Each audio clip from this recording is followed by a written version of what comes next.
मुक्ति ही नहीं बल्कि इस वजह से मारा जाता है मृतक के सिर पर डंडा।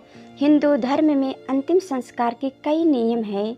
इसके तहत मृतक के सिर पर 3 बार डंडा मारने की भी प्रथा है। शास्त्रों के मुताबिक ऐसा करने से मरने वाले की आत्मा को शांति मिलती है।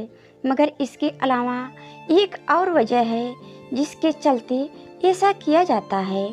तो क्या है इसका कारण, आइए जानते हैं। हिंदू शास्त्रों के मुताबिक मनुष्य के शरीर में 11 द्वार होते हैं। इन्हीं के जरिए जन्म के समय आत्मा शरीर में प्रवेश करती है और इन्हीं रास्तों के जरिए बाहर निकलती है। मान्यता है कि ज़्यादातर मनुष्यों के प्राण ब्रह्महंत यानी मस्तिष्क से निकलती है। पत्रिका ब्रह्म को शरीर का सबसे उच्च और श्रेष्ठ मार्ग माना जाता है। इसलिए जिन लोगों की आत्मा मस्तिष्क से निकलती है उन्हें मोक्ष की प्राप्ति होती है और वे जन्म मरण के बंधन से मुक्त हो जाते हैं। इस प्रक्रिया को कपाल मोक्षम कहते हैं। पत्रिका हिंदू धर्म में व्यक्ति के अंतिम संस्कार के दौरान उसके सिर पर बांस के डंडे से 3 बार प्रहार किया जाता है। ग्रंथों के अनुसार इस प्रक्रिया से आत्मा को शरीर से बाहर निकालने में मदद की जाती है, क्योंकि इंसान की खोपड़ी सख्त होती है और वो आसानी से नहीं टूटती है।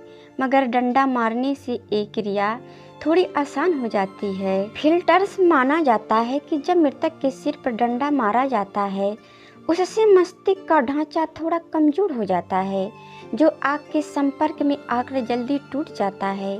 इससे व्यक्ति की आत्मा को ज़्यादा कष्ट नहीं झेलना पड़ता है।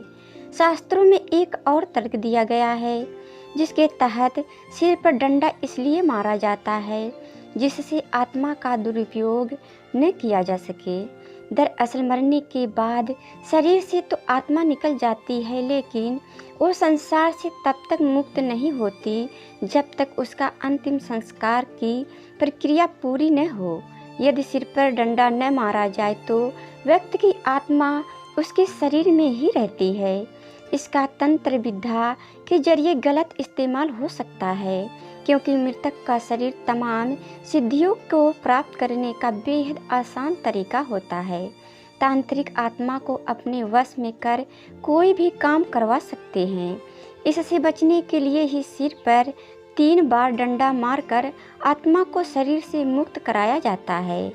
मरने वाले के सिर पर इसलिए भी डंडा मारते हैं क्योंकि यदि कोई व्यक्ति अपने जीते जी तांत्रिक क्रियाएं करता था या उसके पास कोई ऐसी शक्ति थी तो उसके मरने के बाद तांत्रिक उसकी शक्तियों को चुरा सकते हैं।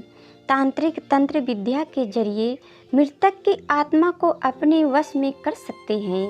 मृतक के सिर पर डंडा मारने की क्रिया को हिंदू धर्म में 16 संस्कारों में से एक माना जाता है।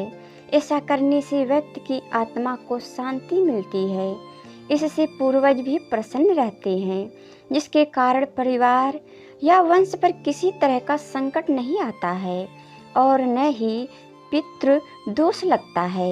मृतक के अंतिम संस्कार के दौरान केवल पुरुष भाग लेते हैं, जबकि महिलाएं घर पर रहती हैं, क्योंकि स्त्रियों का दिल कमज़ोर होता है और वो ये सब देखकर रो सकती हैं।